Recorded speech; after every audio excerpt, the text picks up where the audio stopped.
dedicated to the only serious choice, the gospel of Jesus Christ, through music and the spoken word. You're watching Light Source Victory Television live with me, your host, Pastor Jason McCauley, inviting you to sit back and relax for the next 55 minutes or so as we continue our journey into the life-changing, life-giving, everlasting word of the Most High God. My friends, it is indeed time for the most important hour of the day, Bible study.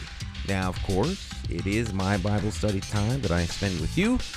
I try to do it each and every Sunday through Friday right here on accesstv.org, on Facebook, Pinterest, LinkedIn, Twitter, what else? YouTube, and other social media as we broadcast live from the greatest city on earth, Hartford, Connecticut, New England's rising star. Oh yeah. Silver Sergeant in the background. Handwriting on the wall.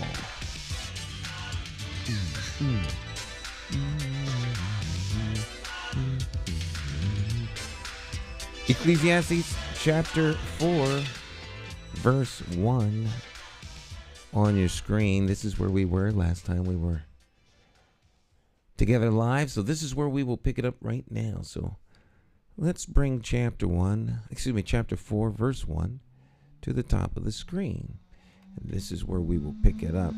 We are studying here in Ecclesiastes, and we're talking about the, vanity of vanities. Everything is vanity and vexation of spirit. Everything leaves you empty, void, right? Let's hear the conclusion of the whole matter. Fear God, serve his commandments, for this is the whole duty of man. All right? Fear God, keep his commandments. There we go. The old rude, unmuted mic shift. The futility of life. And that's not meant to be depressing.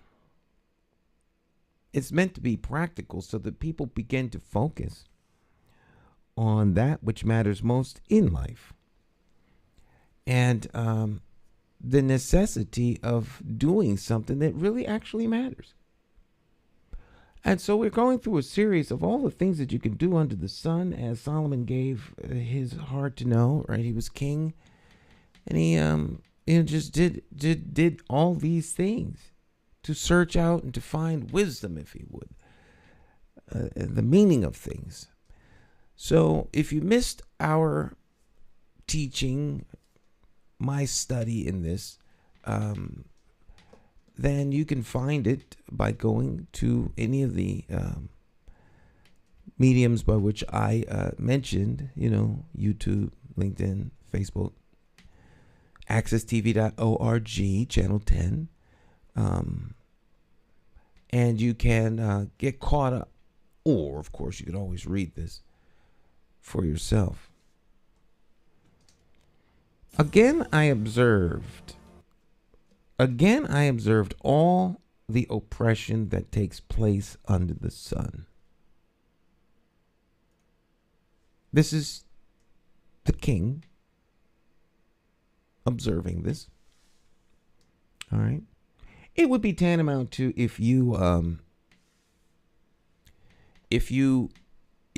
went to Niagara Falls, the American side, right, or the U.S. side, because it's all still North America. So if you went to New York and looked at the falls, and you saw people swimming in the water, shouting, the boat capsized, and you come back and you tell us about it. Then I saw them arms was swinging in the water. I saw a helicopter, the thing swooped down, and a guy had a little thing on his belt, and he lowered into the water. He grabbed the baby and the lady, and they pulled them up, and they went to safety. So think of it like that. Someone's giving you an account, like when we were going over Revelation. It was the report of John. Well, this is the report of Solomon. telling all the things that he observed in life when he went to purposely search and find out where could he find wisdom, where could he find meaning. And so now he is observing oppression, all the oppression that takes place under the sun. He's in a great position to be able to figure this out because he's the king. If anybody knows oppression, it would be the king, right? He can see, though, he knows who's being oppressed and who's not, who receives justice and who doesn't. He knows this. You know, judges and lawyers and elected officials and citizens and the oppressed, the non-oppressed, they generally, people can look out their windows and go up and down the highways and the byways and they can see who the oppressed are. All right. I saw the tears of the oppressed with no one to comfort them. The oppressors have great power and their victims are helpless. Now, I think that's a pretty true statement. You see what's happening in China? China was having all this civil unrest and protests of people saying that, the COVID crackdowns were too restrictive and it was oppressing the people. And the government eased up. Now, they didn't say we're making a mistake. We shouldn't have done this. They're saying, well, now that the COVID has changed, we can now ease up. And so we're going to back away. You don't have to go through all of the rigid restrictions you had to get into malls and shopping places and things along that line. Because the people were being, there was this great unrest. And that kind of unrest can threaten the dictatorial powers. You see what's going on in Iran right now with the civil unrest, with the morality police. The dictatorial people, the dictatorial powers in charge that have been oppressing the people. Irrespective of what the justification for the oppression is, it is still oppression. And people suffer. So they have a big dilemma in their hands. It was reported as of the time that this program is live. It was reported that the morality police have been disbanded, but that's not true. It was not disbanded. The government had put out information that it was disbanded in an effort to cause people to think that, okay, we can chill and go home now because we're getting our way. All right. But they did not disband. See, they're playing games with the people. See, oppressors always do this. Oppressors generally can get a sense of we need to ease up. You notice how gasoline is coming down. Right? The price of gas is, for all intents and purposes, plummeting. Well, why is the gas plummeting when the conditions that cause the gas to go up are still happening, and if not just happening, but getting worse? The so-called war in Russia, right, was the cause of gas prices skyrocketing. But yet they're coming down. Well, people will start to get upset. You can't have folk getting upset. So when people use methods to oppress, understand that folk rise up, right? Had a group of people oppressed here in the United States during the last election cycle with Black Lives Matter. So people started taking to the streets, right? En masse. Burning buildings and smashing windows and having protests all over the country. These protests went from here and they went other places around the world, and concessions were made, right? Whenever there's people rising up, you have to find a way to appease the masses so they begin to they push back down, right? It's always the case. You could pick out all kinds of uprisings throughout the world and see what happens when people protest. Well, people do that because they are oppressed, and the oppressors have great power, and their victims are generally helpless. So I concluded that the dead are better off than the living. Now, this is a profound statement here in verse 2. Imagine such oppression that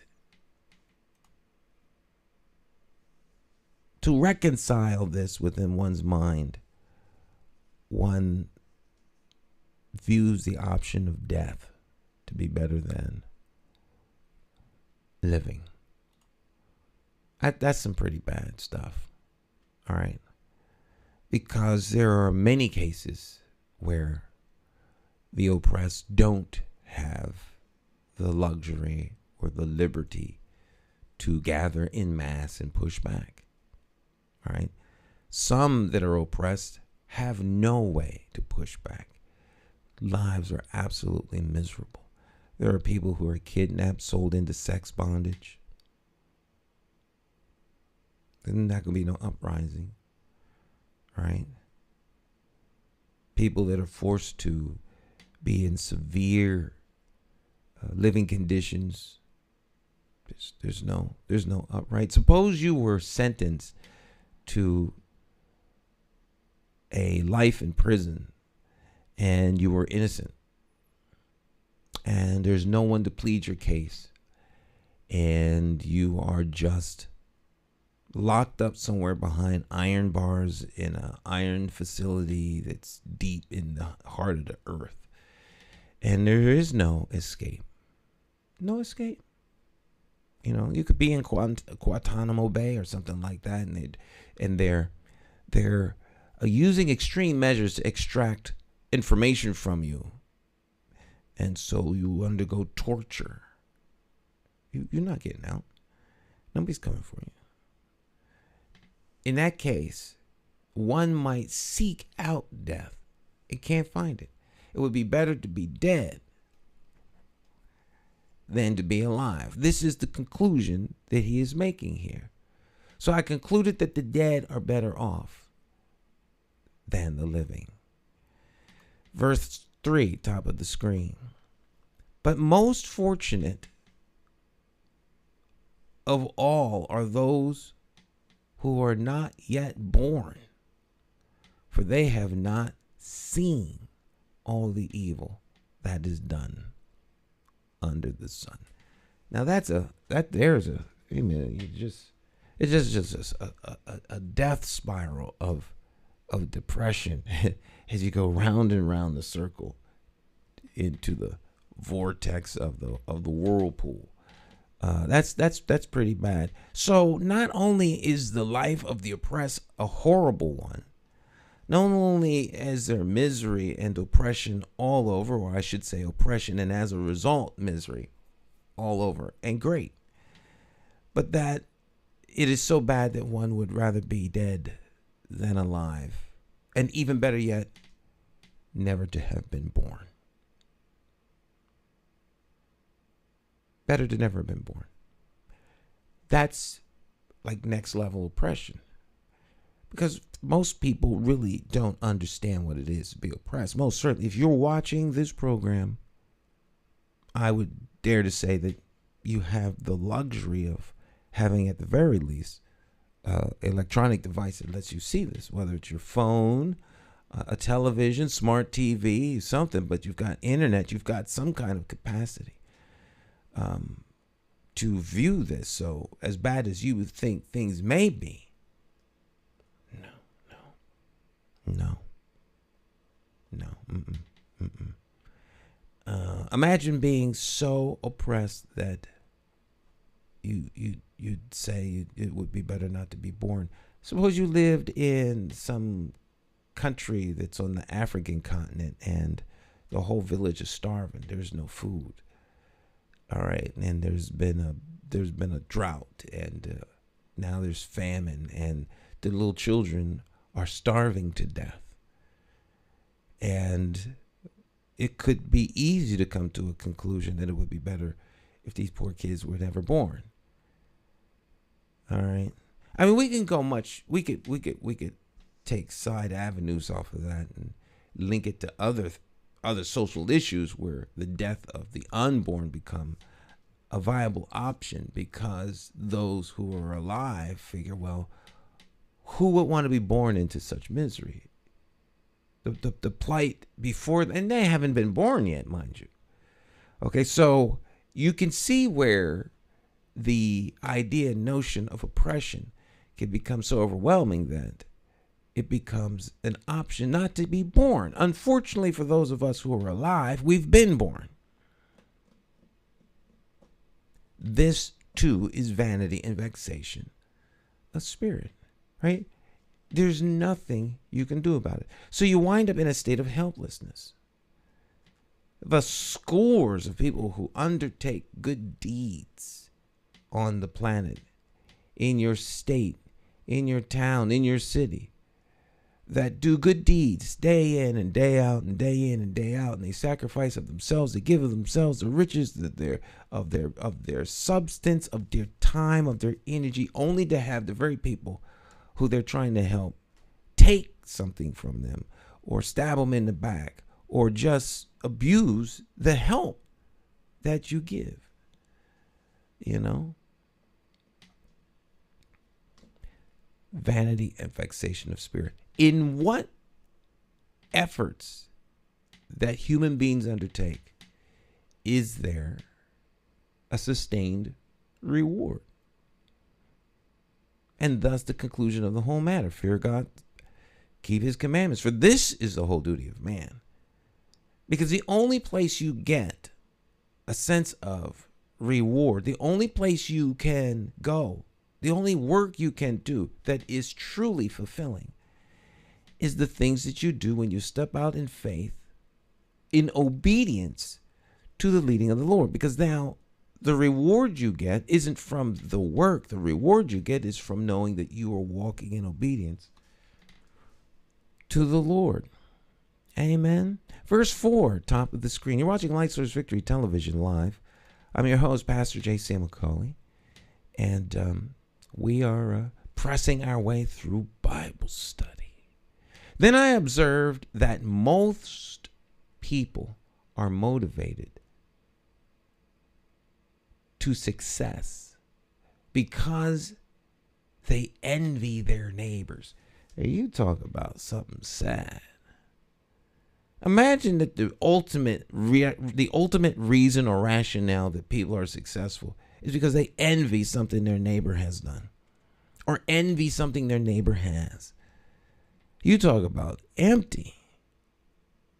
I mean, the reason isn't so that one could better oneself, so that one could have a sense of fulfillment, this, that, and the third. It's because they got something I don't have. So now I'm envious of what they have, and that's my motivation. Be better than-amism. Be better than-amism. Right? To the degree that there are groups of people on the planet who don't like other groups of people on the planet. But because those groups of people on the planet have access to things that you want, you emulate and try and imitate and be like them or better than them, even though you don't like them. So the motivation for your being, the motivation for your doing isn't because it's going to make you better. It's simply because you're envious of what they have. That's just wild. All right. But this is a fact of human nature. This is a fact of people. The king observed that most people are motivated to success. Most people are motivated to success because they envy their neighbors. But this too is what? Meaningless. Vanity and vexation of spirit, like chasing the wind. Fools fold their idle hands, leading them to ruin. And yet, verse 6, and yet Better to have one handful with quietness than two handfuls with hard work and chasing the wind. Powerful statement. Powerful statement. Verse 7, I observed yet another example of something meaningless under the sun. This is the case of the man who is all alone. Verse 8. Without a child or a brother, yet works hard to gain as much wealth as he can, but then asks himself, who am I working for? Why am I giving up so much pleasure now? There are the individuals who will work themselves literally to the bone, have great wealth, great possessions amassed, and for what? To the degree that they sidestep opportunities to have pleasure, to be entertained, to actually live life, right? They're working to gain a better quality of life, but they're working so hard that they never ever get to enjoy life. And then at the end of their hourglass, they find that there's no one to even leave all that they've worked so hard to attain, all that they've worked so hard to get, to possess. There's no one to leave it to. Imagine the emptiness at the end of that run, right? Works hard, no kids, no brother, yet works hard, gains wealth, has as much as one can possibly have. But who am I working for? Why am I working? All right? Why am I giving up so much pleasure now? It is all so meaningless and depressing. Two people are better than one, for they can help each other succeed. If one falls, the other can reach out to help. But if someone who falls alone is really in trouble, right? Right? I mean, do you remember Brad Davis? Brad Davis was a legendary icon in the greater Hartford area. A lot of people are old enough to remember him as the guy who had the dance show, and it was sponsored by Milk. And he went on from that right on through. He rode the wave of on-air personality and entertainer all the way to the end. Well, Brad told the story from when he was at home and he fell down the steps. He was home and alone. He couldn't get up. You know, help me, I've fallen, I can't get up. That's real. You get a certain age, even if you're at a young age, but particularly when you get older. It's not a joke to be holding the railing when you come down the steps. When you're a kid, you know, you could jump down steps. All right? You could just jump. And you think you're invincible. You know, you can roll down the hillside, and in the summertime you just roll, tumble down, and just stuff you do. But when you get older, the last thing you want to do is fall down some steps. He couldn't do anything. He knew, though, that the guy was coming to cut his lawn, and when he got finished cutting the lawn, he'd come to the back door and he would knock, and he would, so that he could get paid. Well, Brad was in proximity to that, so that's what he did to the guy saw him. All right, now that's the story that he told, and then he did a broadcast from the hospital. Because he's a broadcaster's broadcaster, Brad Davis. Some people like him, some people don't, but the greatness of him as a broadcaster is beyond anyone's. You can't question that, right? And so, if he'd had someone in the house, he could have said, someone help me. I fell.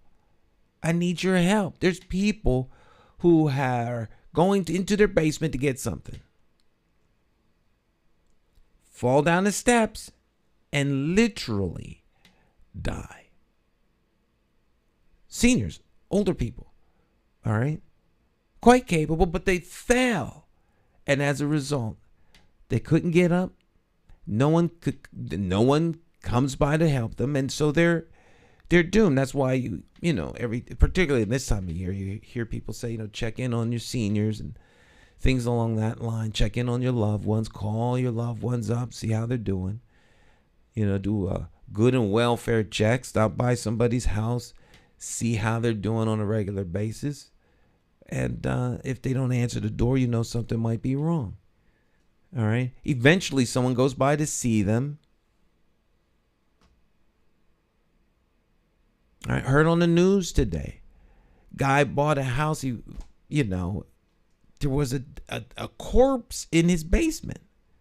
He just bought the house. The house was sold by the sheriff's department or something like that. So apparently the person must have died down there, and no one went in the basement and checked. They didn't know. And so the person fell or something happened to him. I don't know. I heard this on the news this morning. I don't know the circumstances of how the person perished. But if they weren't alone, someone could have helped them. Even worse, you go hiking or walking up Ubeline, go up to Ubeline Tower and walk on the trail back there and fall. You just going out for a stroll, taking some view of Avon from up there at the tower. You walk on Avon Mountain over there, and you look down into the city or into the town of Avon. Or if you go up into the tower, you can see all around. You can see the Connecticut River. You can see down, and you can see all over the place. Beautiful view up there if you've never been up there. All right. And so, you go up there by yourself, and you're walking in the woods and you trip, all right?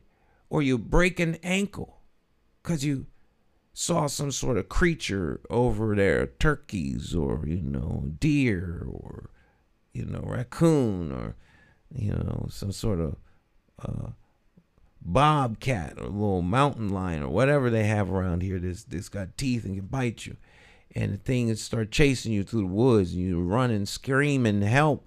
This, that, and the third, and you turn to see where it is. You turn back around. There's a low-hanging branch. You hit the branch. Next thing you know, you waking up. It's nighttime. You can't see. The dark is not a friend when you're in the woods by yourself. You can't see the terrain. You're by yourself. You're alone. If you had somebody with you, you could get some help, right? Two is better than one. If one person falls, the other can reach out and help them. But someone who falls alone is in real trouble. Real trouble. All right? There's some things you should never do by yourself. All right? Being in ministry, this is something you learn in how to be a minister 101. I go in the Wayback Machine 40 years. Okay? You don't go visiting people by yourself. You just don't. You just don't. I did that until I would go visit somebody by myself. Until I went over the house and I got into the house and they really wanted me to stop by. And so I went over to the house, and I get in the house, and they have, the largest TV I'd ever seen. And we're going 40 years back. This is way, way, way before the flat screen television. This is back when 240 lines of resolution was like Polaroid picture as far as people were concerned. Back when back before Blockbuster Video, And you could go and rent a videotape from Blockbuster, and you put that VHS tape in the machine, and you hit the play button, you watch a James Bond movie or some other movie, and you thought you were doing something. And you know, it was 220 lines of resolution. And it was like, you know, people were good with that. They were good with that. All right. So he had this huge, like 25-inch or 32-inch screen television. It was big, you know, and, you know, the big old cathode ray tube. And he said, he pointed at it. He was so proud. He pointed at it. He says, look. I said, oh, well, oh, how about that? He says, it's you. I said, yeah, I can see that. He says, yeah, I watch you on this. I watch you on this. Every night you're on, I watch you on this. This is a big screen. And you're here. You're here in my house now. And I was thinking in my mind, how can I get out of here? Because if I can't, I'm by myself. No one would know where I was or what. I'm just gone. Right? Then I, you know, try to put a little distance between me. Then, you know, he call, and then next thing you know, I would, you know, he was mad at me because I wouldn't talk to him. Now, people like to command your time sometimes, you know. So I wouldn't talk to him. So then what he did, he started calling me, and he on the phone would ring. I would see that, you know, I would hear that it was him. I wouldn't see that it was him because this was before a cell phone. You know, you couldn't really see who it was. This was the dawn of Radio Shack caller ID. You remember caller ID? Remember you could dial a certain number and it would ring back, whoever it was who called you? All right. And so I would let it go over to voicemail. Or the record wasn't called voicemail back then. It was just called the answering machine, right? So I let it go over to the answering machine, and you would hear the toilet flushing. You hear the toilet flushing. I know you can hear me. I know you can hear me. This is what I think of you. Right? And that's, oh, goodness. So, you know, after that, I stopped going places by myself to people's houses. Because everyone is not on a stable beam. It just is. And so if you have somebody with you, 2 is better than 1, right? So you take somebody with you. Jesus sent them out what? In 2s, pairs. You go out in a pair. There's someone with you. See, the scripture never contradicts itself. Ever. There are no contradictions in the word of God. There may be areas that are unclear to you, that are a mystery to you, or where you don't have an understanding, but there are no contradictions. None. 2 is better than 1. Likewise, 2 people laying close together can keep each other warm. But how can one be warm alone? Right? You know, if you're on an airplane, a plane crashes, and you know, you get 2 people in a sleeping bag, you keep each other warm. All right?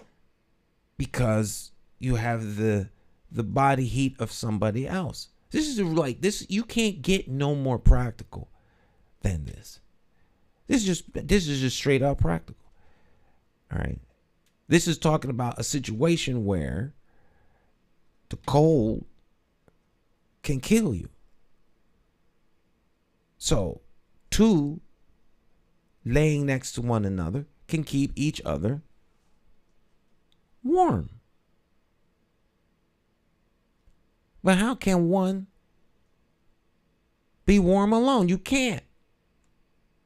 A person standing alone can be what? Attacked. Jumped. Right? Verse 12, top of the screen. A person standing alone can be attacked and defeated. But 2 can stand back to back and conquer. One of my best friends on the planet used to always joke, right? Someone has to be a witness. Someone has to be a witness. Right, so he figured his job was to run and go get the police.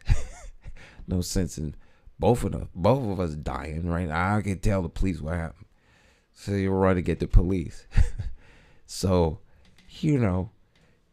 pray that the one you're with is not running to go get the police, so that there's back to back. You have the opportunity to fight off the assailant.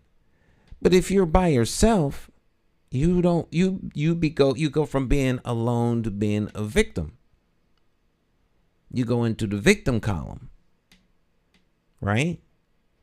Late last night, man was walking down the street by himself. He was jumped and accosted by assailants. They beat him not to death, but just shy of it. He's in critical condition, and if you have any information that could lead to the arrest of the assailant, please call the Hartford Police Department at 1-800-WITNESS, right? But if there was two of you, then you could fight off somebody. Someone might not be so apt to jump you if there's two. You see what I'm saying? So to be by oneself, to be alone, is not always that practical. Now, sometimes solitude is to be preferred because, sometimes, you don't want to be around folk, right? I'm just being real. Sometimes you don't want to be bothered with people, okay? But better to have someone with whom you can stand back to back with. 3 are even better. A triple braided cord is not easily broken. All right? So with 3, you can really start to do some serious damage. With 3. But by yourself? Alone? It is better to be poor but wise, right? It is better to be a poor but wise youth than an old and foolish king who refuses all advice. You ever meet people that just can't, they won't take any advice. No matter what kind of advice you give them, you are automatically at a deficit because no one could be possibly no humanly way that anyone could be smarter than they are. So, they're old now, right? Wise youth who is poor is better than an old, foolish king who refuses all advice, right? Money isn't the end all to be all. Money isn't everything. Wealth isn't everything. In fact, it's actually very little. Wealth affords, money is a tool, and wealth can give you access to resource. And if you use the resource correctly, you can do great things. You can build things. You could build rocket ships to go to the moon. You could do things like build houses, and you can have others in your employ who can carry out the work necessary to make your vision come to pass because you have money. All right. Let's say, for instance, you seek political office and you don't have no money.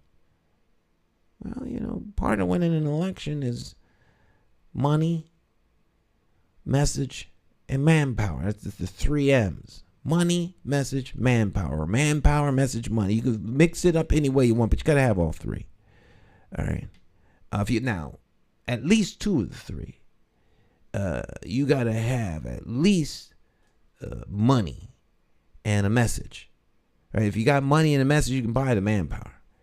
If you've got manpower and message, maybe you don't need a lot of money because the manpower will allow you to be able to do some things. All right. If you have no manpower, No message. But you have money, you can buy people who can tell you what to say. You can buy people who can have a message, and you can buy people who might even vote. So if you roll into town with $1 million, guess what? You could do a whole lot. But if you don't have any money, you're done, right? You don't have a message, you're done. And no manpower, you're done. Done. But money moves people, right? Money moves people to do all kinds of things, because money is a tool that gives you access to resource, right? The king has all kinds of money. He has all kinds of power. But if he is a fool, if he won't listen to anyone, then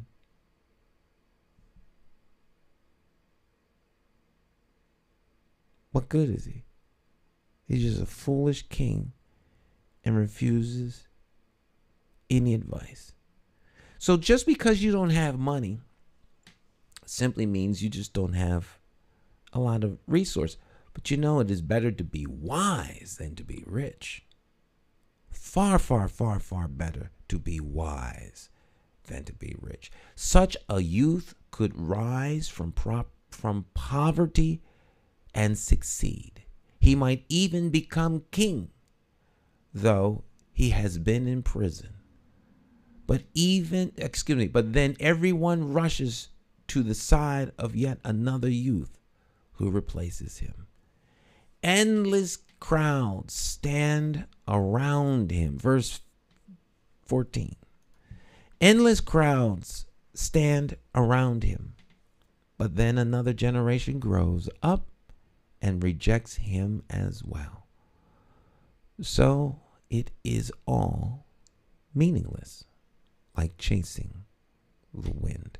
How sad it is to be that wise young youth who comes from obscurity, out of poverty, grows to become influential and successful, and then becomes the king.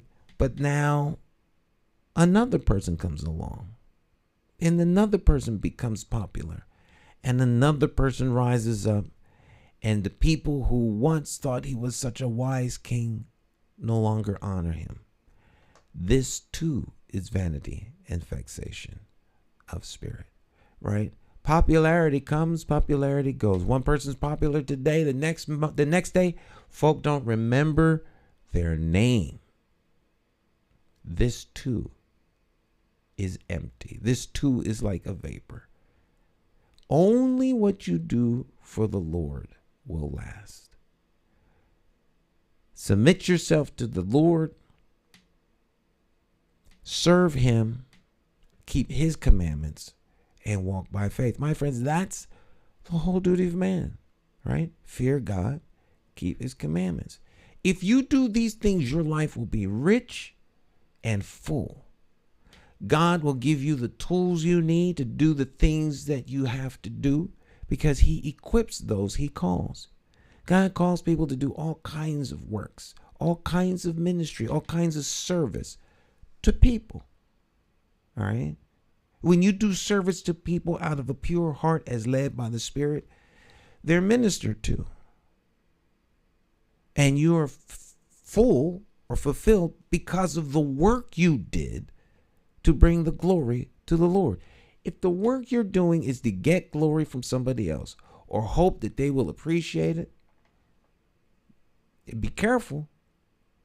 Be careful. All right?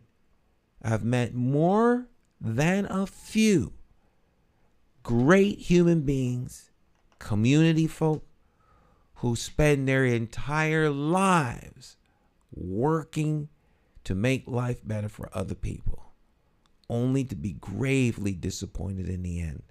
I know some people who are some of the most bitter people as a result of that kind of work that they did, because no one remembers them. No one recognized the work that they were doing. They did all this work. They did community stuff, and now It's just, just they're a forgotten. They're not even a footnote.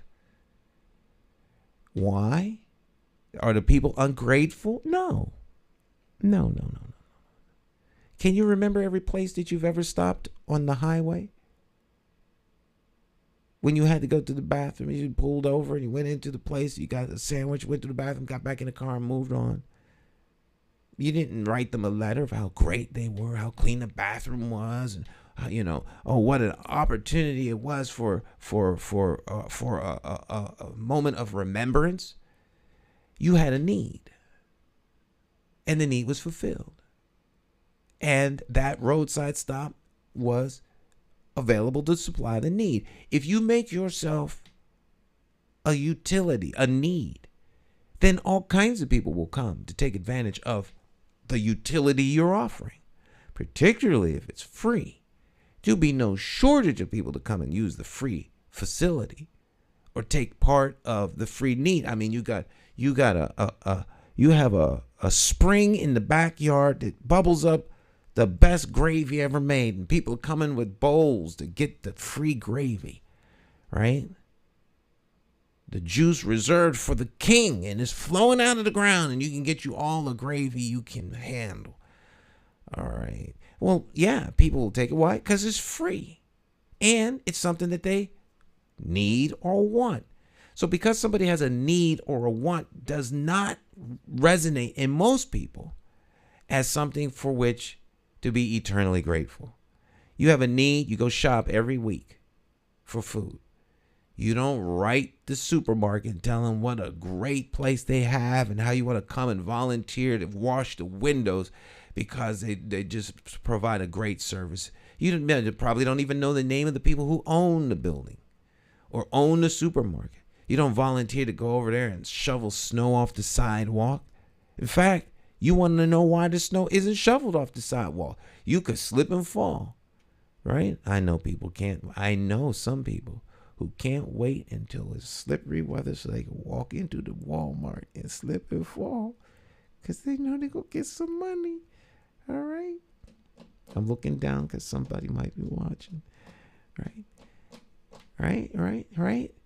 And so they don't see the store as a place that's providing them food and sustenance, access to the things that they need, right? So if you are just a utility, then people will be happy that they can get what they need from you. But at the end of the day, that's all it is. Something that fills a need. That's not the rationale or the reason to do what it is that you do. Earl Shepherd said, don't do your community work for the accolades and rewards of those in the community for who you are doing the work. Do the community work because it's something you love to do. If you're doing it for any other reason, stop now, right? Stop now. Don't do it. Only what you do for the Lord will last. Everything else is vanity and vexation of spirit, right? That's what it says. That's what it says. Verse 16 out of the King James. There is no end of all the people, even of all that have been before them. They also that come after should not rejoice in him. Surely this also is vanity and vexation of spirit, right? Everything is vanity. Vanity of vanities. All is vanity and vexation of spirit. Only what you do for the Lord will last. So, wake up. Walk by faith. Know that Jesus is Lord. He will order your footsteps and reward you for your obedience. And you will be fulfilled, energized, and happy in everything you do. Because that is the whole duty of man, my friends. We'll continue this when we get back together next time. Amen. The song is serious. Are you serious about the life you're living? Are you walking by faith? Inspired songwriter Ronnie Song, Grammy award-winning record producer from here in Hartford, Hartford's own. You know, a prophet is without honor in his hometown, but Hartford is blessed to have had